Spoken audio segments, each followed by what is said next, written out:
नमस्कार. समांतर सहयोग या दिलखुलास गप्पांच्या कार्यक्रमांमध्ये मी श्रुती आपल्या सर्व रसिक प्रेक्षकांचं सहर्ष स्वागत करते. रसिक प्रेक्षक हो, आज आपल्याबरोबर इथे गप्पा मारण्यासाठी शिरोड्याचे श्री महेशजी पारकर आपल्यासोबत आहेत. महेशजी पारकर हे व्यवसायाने औषध विक्रेता, शिरोडा येथे त्यांची फार्मसी आहे. ते एक मराठी आणि कोकणी भाषिक उत्तम असे लेखक आणि कवी आहेत. तर आज आपण त्यांचा सर्व प्रवास इथे जाणून घेणार आहोत. सुरुवातीला आपण पाहूया त्यांचा परिचय. श्री महेशजी पारकर हे व्यवसायाने औषध विक्रेता, ते एक उत्तम कवी आणि लेखक आहेत. त्यांनी आत्तापर्यंत अनेक दिवाळी अंकांमधून ज्या स्पर्धा घेतल्या जातात तर त्यामध्ये अनेक कवितांना त्यांच्या पारितोषिकं मिळालेली आहेत. आणि अनेक दिवाळी अंकांमधून तसंच वर्तमानपत्रातून त्यांच्या मराठी आणि कोकणी कविता प्रसिद्ध झालेल्या आहेत, प्रकाशित झालेल्या आहेत. 1988 सालापासून महेशजी हे वृत्तपत्रांमध्ये लिखाण करतात. सुरुवातीला दैनिक सुनापरांत, त्यानंतर राष्ट्रमत आणि आता दैनिक तरुण भारत अशा सर्व प्रसिद्ध वर्तमानपत्रांमधून त्यांचे वैचारिक लेख तसेच कविताही प्रसिद्ध होत असतात. गोव्यामध्ये अगदी उत्तर गोवा, दक्षिण गोवा जिथे जिथे दरमहा किंवा काव्य मैफिल, कविता सादरीकरणाचे कार्यक्रम असतात किंवा कवितेच्या स्पर्धा असतात, अशा सर्व आयोजनांमध्ये जवळपास सगळ्या कार्यक्रमांमध्ये महेशजी यांचा वावर असतो आणि तिथे ते कविता सादर करण्यासाठी जात असतात. याचबरोबर त्यांना गोवा सरकारकडून लेखक साहित्यिक प्रवास म्हणून सुद्धा अनुदान मिळालेलं आहे. त्याच अनुदानातून सिक्कीम, कोलकाता असाही प्रवास त्यांनी केलेला आहे. त्याचबरोबर गोमंतक विद्यानिकेतन यांच्यातर्फे 2023 सालचा लेखक म्हणून पुरस्कार त्यांना प्राप्त झालेला आहे. त्यांच्या आत्तापर्यंत 3 कविता संग्रह प्रकाशित झालेले आहेत की ज्यामध्ये हृदयस्थ हा एक कविता संग्रह आहे आणि त्यांचा एक ललित लेखसंग्रह विचारविश्व या नावाने प्रसिद्ध झालेला आहे. आणि अतिशय आनंदाची गोष्ट म्हणजे त्यांच्या हृदयस्थ हा जो कविता संग्रह आहे त्याला गोमंतकातील प्रसिद्ध गायक आणि संगीतकार श्री अजय नाईक यांनी सहकार्य केलं. त्यांनी त्यांच्या सर्व कवितांना संगीत दिलेलं आहे आणि त्याचा एक म्युझिक अल्बम येत्या 13 मे रोजी प्रदर्शित होत आहे. चला तर मग आता दिलखुलास गप्पा मारूया श्री महेशजी पारकर यांच्याबरोबर. स्वागत करते महेशजी आपलं. नमस्कार. नमस्कार. महेशजी, तुम्ही व्यवसायाने औषध विक्रेता, शिरोड्यामध्ये आपली फार्मसी आहे. मग या पार्श्वभूमीवर लेखन करावं असं कसं सुचलं? खरं म्हणजे 1988 साली जेव्हापासून सुनापरांत हे दैनिक गोव्यात सुरू झालं, कोकणी दैनिक, कुठून कसं न जाणं पण मला लिहायची उर्मी आली. तेव्हापासून मी त्या वर्तमानपत्रामध्ये लिहित गेलो. मराठीशी माझा टच होताच, कारण शिक्षण माझं सगळं मराठीतून झालेलं. त्यामुळे तरुण भारतमधून मी लेखनाला सुरुवात केली. मुख्य म्हणजे ते माझं लेखन छापायला लागले, त्यामुळे एक वेगळाच हुरूप यायला लागला. आणि नंतर मग इतर मासिकामध्ये, पाक्षिकामध्ये दोन्ही मराठी आणि कोकणी लिहिणं होत गेलं. कसं ते देवाला माहीत, पण लिहित गेलो आणि त्याबरोबर मीही घडत गेलो. तुम्ही मराठी आणि कोकणी दोनही भाषांमधून कविता लिहिता, वैचारिक लेख लिहिता. मग आता दोन्ही भाषेतून लिहावं असं कसं सुचलं तुम्हाला? दोनही भाषेतून तुम्ही कसं लिहू शकता?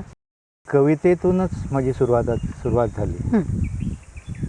शिरोड्याचं एक आराध्य दैवत आमचं डॉक्टर सखाराम गुडे यांची त्यावेळी 75 होती. त्यावेळी मी त्या सोव्हिनियरमध्ये एक कविता लिहिली होती त्यांच्यावरती, आणि ती कविता बरीच गाजली होती. पहिलाच प्रयत्न माझा होता तो. आणि नंतर मग राष्ट्रमतमधून कोकणी कविता मी लिहायला लागलो. जे दोन्हीचा मी समन्वय असा साधत होतो, कोकणी आणि मराठी. त्यावेळी भेद असं काहीच नव्हतं. जे येईल ते कोकणीतून मराठीतून मी लिहित व्यक्त गेलो. होत होतं. बरं, पहिली लिहिलेली कविता वगैरे आठवते का तुम्हाला? मराठीतून लिहिलेली की कविता कोकणीतून? मराठीतून लिहिलेली वाचून दाखवू? हो, ऐकायला आवडेल आम्हाला. कवितेचं शीर्षक आहे डॉक्टर सखाराम गुडे आरती. सकल जनांचे स्फूर्तिस्थान, मानवतेचे तू आशास्थान, दिव्यत्वाची सार्थ प्रचिती, हे सख्या तव सानिध्यात. मानवतेचा घेतला वसा, स्थितप्रज्ञ तू योगी जसा, भूमितीया अवतरला कसा, देवात्मा तू देवगणातला.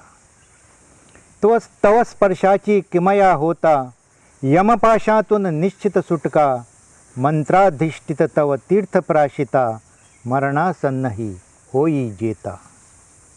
मानून घ्यावी ही पुष्पांजली, तव सेवेची नव्हे पावती, संधी आमा करण्या लाभावी, शंभरावी तव आरती, शंभरावी तव आरती. वा, मलाही त्यावेळी कळलं नव्हतं म्हणजे ही कशी आली. म्हणजे माझ्यात तो स्फुल्लिंग असावा त्यावेळी, परंतु तो पहिलाच प्रयत्न होता हां, आणि पहिल्याच प्रयत्नाला ही कविता आली. आणि हीच गाजली, प्रसिद्ध गाजली झाली. पण. अच्छा, शिरोड्याच्या लोकांनी ती म्हणजे बरीच त्याची उचलून प्रशंसा धरली. केली, हां. प्रशंसा केली. बरोबर. आणि त्यांचं जेव्हा ती 75 होती ना, हां. तेव्हा पण मी ती म्हणून दाखवली होती. प्रसिद्धही झाली आणि म्हणूनही म्हणून मी दाखवली. दाखवली. याचबरोबर तुम्ही कोकणी ही कविता लिहिली. कोकणीतून ही कविता लिहायला सुरुवात केली. म्हणजे ह्या कवितेमुळे मला नवीन प्रेरणा एक मिळाली. प्रेरणा मिळाली हं. की मीही लिहू शकतो हो, कविता.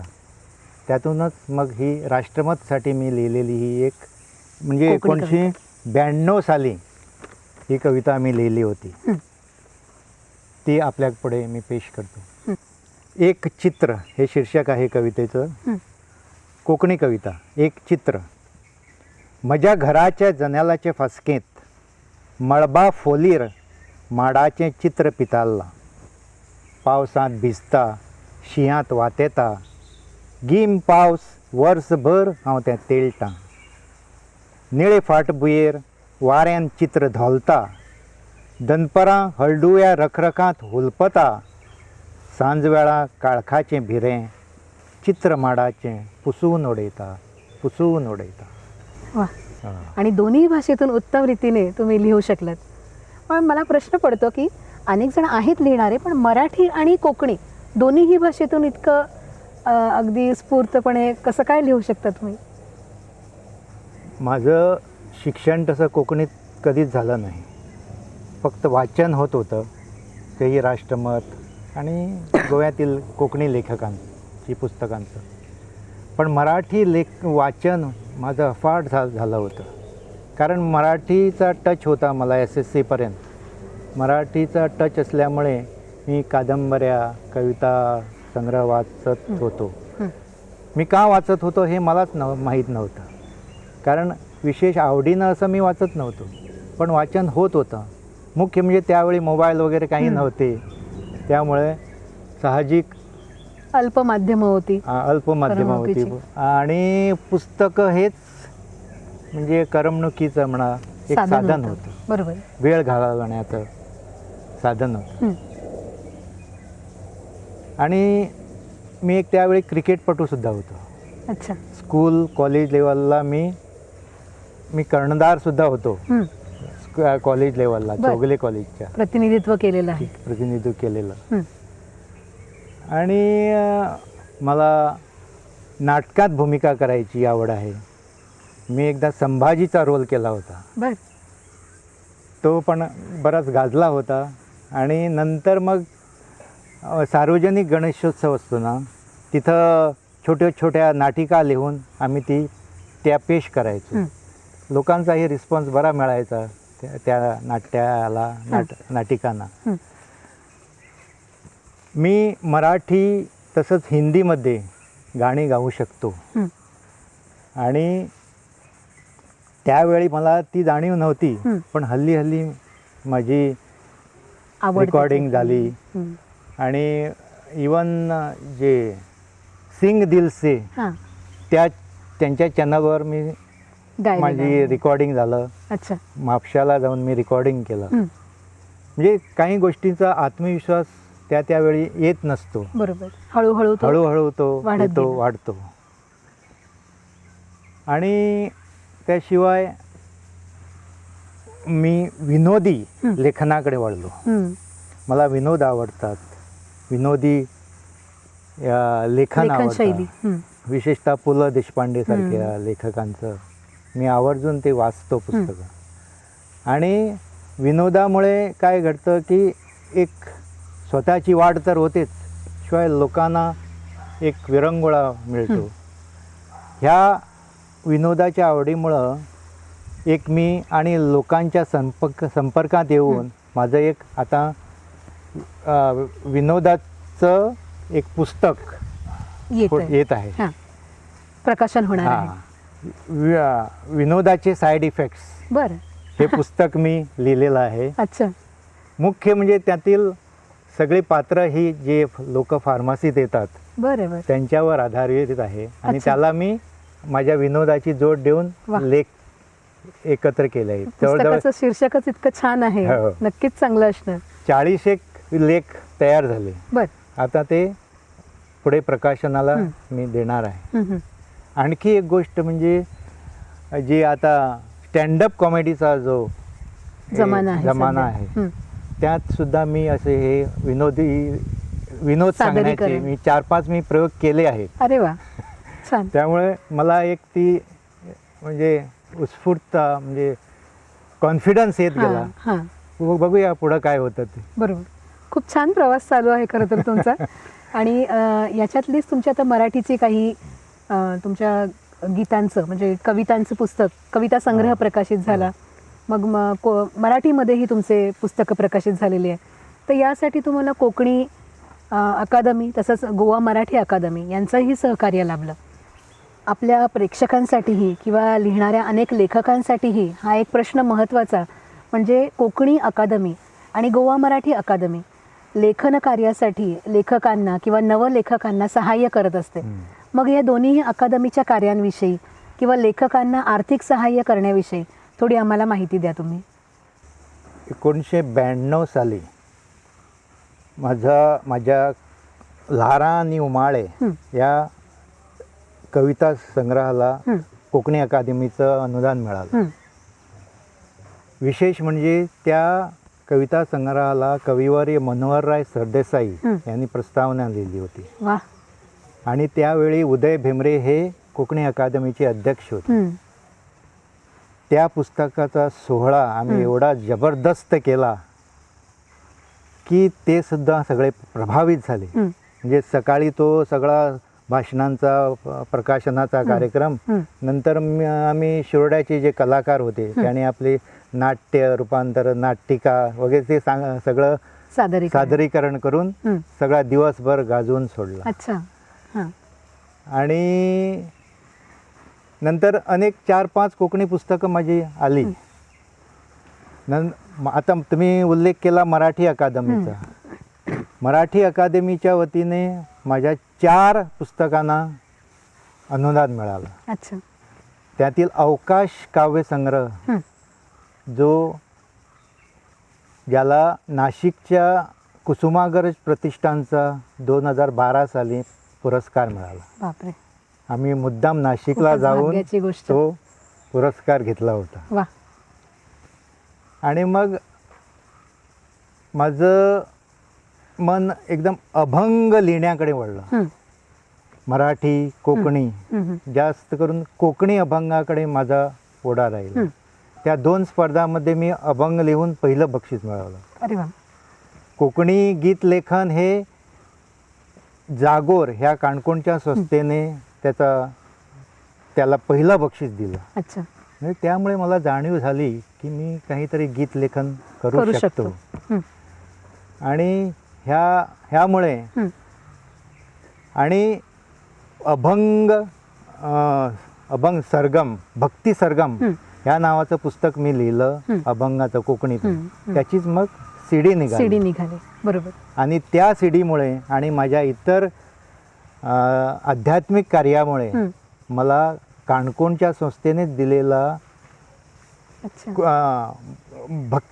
भक्ती सरगम हां. हा पारितोषिक मिळाला पारितोषिक 2020 साली. बरोबर. गोवा मराठी अकादमीच्या माध्यमातूनही तुमची पुस्तकं आली. आली. कोकणी अकादमी कसं काय सहाय्य करते लेखकांसाठी? तेच सांगितलं ना, पहिल्या पुस्तकाला ते अनुदान देतात. हां. त्यानुसार माझा लारा आणि उमाळे हा कविता कविता संग्रह संग्रह. आला. नंतर ते म्हणजे जरा पुढे गेलं की प्रस्थापित लेखकांना पण अनुदान देतात. हां. त्याच प्रस्थापित लेखकांच्या अनुदानावरती माझा हा जो विनोदाचा साईड इफेक्ट आहे ना, हो. तो मी त्याच्यासाठी तुम्हाला सहकार्य लाभलं. सहकार्य आणि तो मी देऊ पाहणार आहे अच्छा. अकादमीला, कोकणी अकादमीला. वा. पुढचा देव जाणे तो ते या पुस्तकाला अनुदान मिळतं की नाही ते मला माहीत नाही, पण असा हा प्रवास एकंदर चालू आहे. आपण असं म्हणतो की मनुष्य जितका वाचतो तितका तो अधिक ज्ञानी होत जातो, प्रगल्भ होत जातो. मग आपलं जितकं वाचन असतं त्या वाचनाचा आपल्या लेखनावर परिणाम होतो का? म्हणजे जितकं आपलं वाचन प्रगल्भ तितकं आपलं लेखन चांगलं दर्जेदार होतं असं तुम्हाला वाटतं का? खरं म्हणजे ह्या लेखन वाचनामुळे मी घडत गेलेलो आहे. प्रामाणिकपणे सांगायचं तर मी घडत गेलेलो आहे. आणि प्रत्येकाच्या जीवनात हे वाचन हे इतकं महत्त्वाचं आहे की त्यामुळे आपले अंतरंग बदलतात, आपलं हृदय बदलतं आणि आपली एक वेगळीच जी भूमिका आहे, व्यक्तिमत्व घडतं. आता उदाहरणार्थ फार्मसीत येणारे माझे गिराईक, माझा व्यवसाय जरी तो गंभीर असला तरी मी तो त्या व्यवसायाकडे विनोदी दृष्टीने पाहतो. अच्छा. त्यामुळे अनेक टिप्स मला मिळतात लोकांकडून, त्यांच्या बोलण्यातून, त्यांच्या वागण्यातून, आणि त्या मी आत्मसात करतो, लिहितो नंतर घराकडे आल्यानंतर. बरोबर. आणि अशाच ह्या कोकणी लेखांचं एक पुस्तक आता लवकरच येणार आहे. शिवाय तरुण भारतमध्ये जे लेख प्रसिद्ध झाले त्यांचाही मी एक लेख संग्रह करून यंदा मराठी अकादमीला देणार आहे. अच्छा. पाहूया, तोही एक मराठी संग्रह, विनोदी संग्रह प्रतीक्षित आहे. आणि तुम्ही फक्त एक व्यावसायिक म्हणून आपला व्यवसाय करताय असं नाही, तर तिथे जे काही तुम्हाला माणसांच्या वेगवेगळ्या छटा अनुभवायला मिळत आहे त्या सगळे तुम्ही टिपून ठेवताय आणि त्याचं आता एक पुस्तक येत आहे. खूप मजा येईल हे पुस्तक वाचायला नक्कीच. सध्या गोमंतकामध्ये बरेच काही प्रश्न ज्वलंत आहेत. त्यातलाच एक प्रश्न आहे भाषा प्रश्न. मग त्यामध्ये कोकणी आणि मराठी दोनही लेखक गोमंतकात आहेत. कोकणी आणि मराठी साहित्यिक जेव्हा एकमेकांमध्ये मिसळतात किंवा भेटतात किंवा त्यांचा संपर्क येतो तेव्हा त्यांनी एकमेकांबरोबर वागण्यात तफावत करावी का, किंवा कोकणी श्रेष्ठ किंवा मराठी श्रेष्ठ असा भाग असावा का, यावर तुमचं मत काय आहे? अगदी तुमचं बरोबर आहे. मलाही हा प्रश्न फार अतिशय दुःख देतो, कारण साहित्याची वाढ जोपासना राहिली बाजूलाच आणि लोक निरर्थक कशा वादामध्ये आपले वेळ घालवतात. एक नवनिर्मिती काहीतरी होऊ शकत होती, तो वेळ अशा कारणामुळे ती नवनिर्मिती सुद्धा संपून जाते. आता गोवा ही कोकणी लोकांची भूमी, कोकणी बोलणाऱ्यांची भूमी, आणि संविधानाने सुद्धा तो हक्क गोवेकरांना दिलेला आहे. इतर राज्याप्रमाणे भाषावार रचनेप्रमाणे गोवा हे एक कोकणी राज्य आहे, ते कोणी बदलू शकत नाही. अशा परिस्थितीमध्ये निरर्थक हे मराठी कोकणीचे वाद का घेऊन बसतात तुम्ही? तुमच्या कोकणी हे तिची एक बाजू झाली, आता मराठीची तुम्ही जोपासना करा, त्याची वाढ करा, तुमचं नाव कमवा तुम्ही तिची वाढ करून, अशी माझी इच्छा आहे. आणि माझं एकंदर लेखनसुद्धा, माझं मन नेहमी मानवतेच्या हिताकडे धाव घेत असतं. मनुष्य जमातीचं नेहमी भलं होत जावं त्या दिशेने माझ्या मनाचा ओढा असतो. माझं प्रामाणिकपणे हे मत आहे. मानवतेचं भलं करायच्या दिशेने केलेले लेखन हेच माझ्या परीने एक साधना आहे. ही साधना माझ्याकडे आहे तोपर्यंत मला सुख समाधान आहे. वा, माझा जीवनाकडे पाहायचा दृष्टिकोन हा दृष्टिकोन आहे. वा, खरंच खूप चांगला आणि व्यापक दृष्टिकोन आहे. कारण दोन्हीही भाषा तितक्याच महत्त्वाच्या आहेत. बोलीसाठी कोकणी सर्वत्र प्रचलित आहे आणि गोमंतकाचीच भाषा आहे. परंतु कित्येक जण आता मराठी माध्यमातून शिकलेले आहेत, मराठीमधून वाचन असतं, वर्तमानपत्र आपली मराठीमध्ये आहेत, त्यामुळे दोन्हीही भाषा एकमेकांच्या हातात हात घालून चाललेल्या आहेत, असं काहीसं तुमचं मत. आता याचबरोबर तुम्ही दोन्ही भाषांमध्ये लिखाण केलं, गीतं लिहिली किंवा अभंग रचना केली, कविता लिहिल्या आणि वैचारिक लेखही आपले प्रसिद्ध झालेले आहेत. जिथे जिथे स्पर्धांचं आयोजन असतं किंवा काव्य लेखन स्पर्धा असतात, दिवाळी अंकांसाठी लेखन स्पर्धा असतात, तिथे तिथे आवर्जून तुम्ही स्पर्धांमध्ये सहभागी होता. आणि गोव्यातच नाही तर गोव्याच्या बाहेरही अनेक स्पर्धांमध्ये, अनेक मासिकांमध्ये तुमच्या कविता छापून येतात. त्याविषयी थोडं सांगा. आता तुम्ही हृदयस्थ हे माझं कविता संग्रह मराठी अकादमीच्या अनुदानानेच पुढे आलं. 2018 साली ह्या पुस्तकाला अनुदान मिळालं होतं. आणि तेव्हा अजय आणि त्याच्या साथीदारांनी त्यातील कविता निवडून एक कार्यक्रम आम्ही त्यावेळी केला होता. अच्छा. प्रकाशनाच्या वेळी एक वेगळं हे म्हणून. आता योगायोग बघा, 2018 कुठे आणि आता 2024. तीच गाणी महाराष्ट्रातील नामवंत गीतकारांच्या आवाजात पेश करायची आम्हाला संधी मिळाली. वा.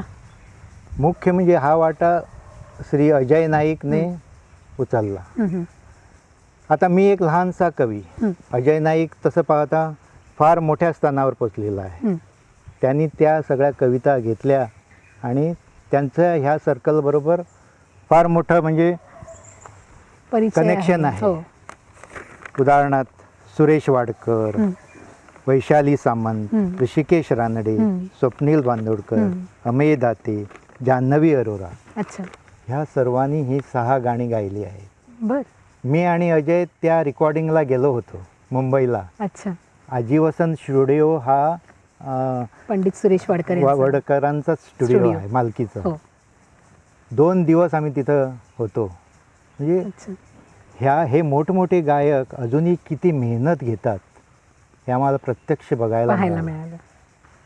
आणि सगळं आता हे कम्प्युटरवर चालल्यामुळं ते वादक संगीतकार त्यांची गरज नसते, सगळं कम्प्युटरवर होतं.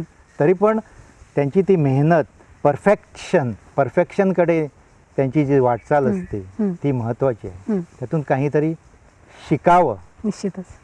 आणि हे सगळं झालं आणि आम्ही रेकॉर्डिंग करून आलो गोव्यात.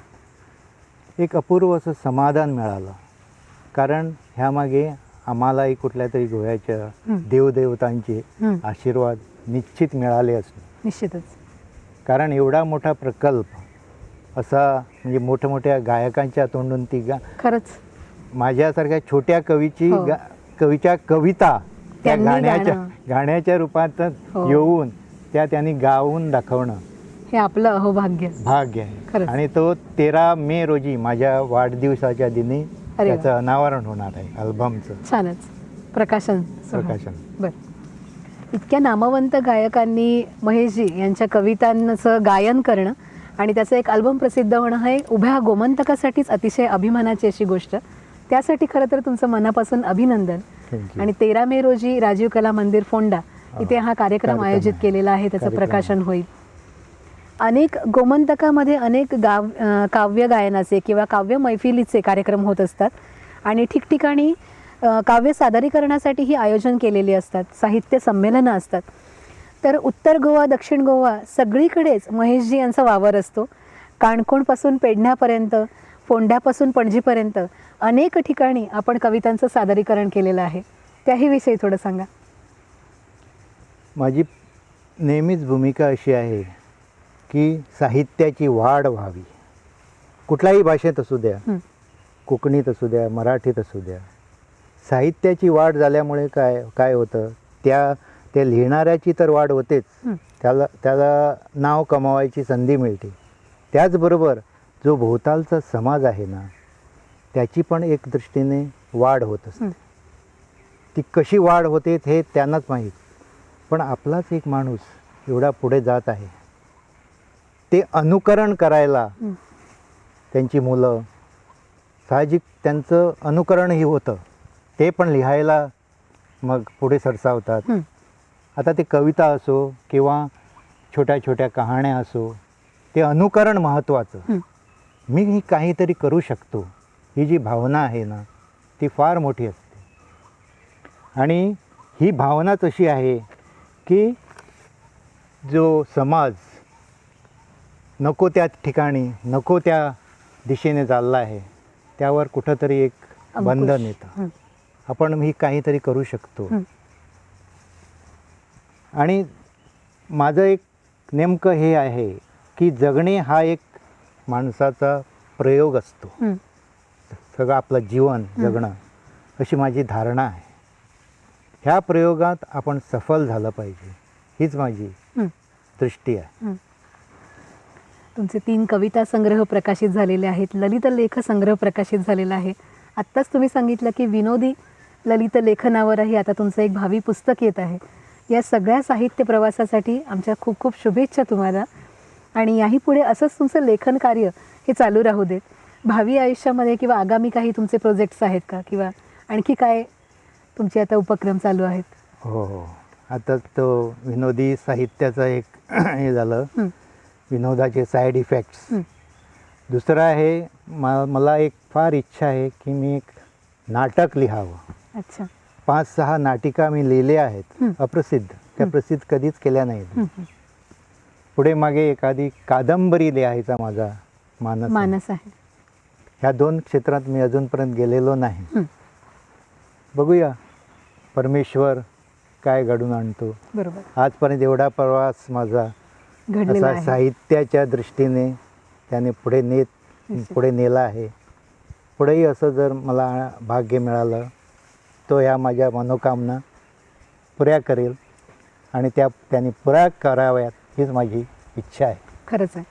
महेशजी पारकर यांच्याविषयी एक अजून एक चांगली गोष्ट म्हणजे समाजातले जे काही विविध विषय आहेत किंवा ज्वलंत प्रश्न आहेत, राष्ट्र रक्षणाविषयी असू देत, धर्मजागृतीपर असू देत किंवा इतरही प्रबोधनात्मक, असं त्यांनी लेखन केलेलं आहे. धडाडीने ते लेखन करतात. आपल्या लेखनावर कोणी काही आक्षेप आणतील का किंवा कोणाला पटेल का, यापेक्षा ते योग्य आहे तर ते समाजापुढे यायला हवं, हा त्यांचा अट्टाहास असतो. यासाठी मी खरंच त्यांचं कौतुक करीन. आणि त्यांच्या यापुढच्या सर्व लेखन प्रवासाला, इतरही क्षेत्रातील आपल्या वावराला आम्हा सर्व दर्शकांकडून अनंत अनंत शुभेच्छा. आपण इथे आलात आणि दिलखुलास गप्पा आज आमच्या समांतर सहयोग या कार्यक्रमातून मांडलात. आपलं खरंच खूप मनापासून धन्यवाद.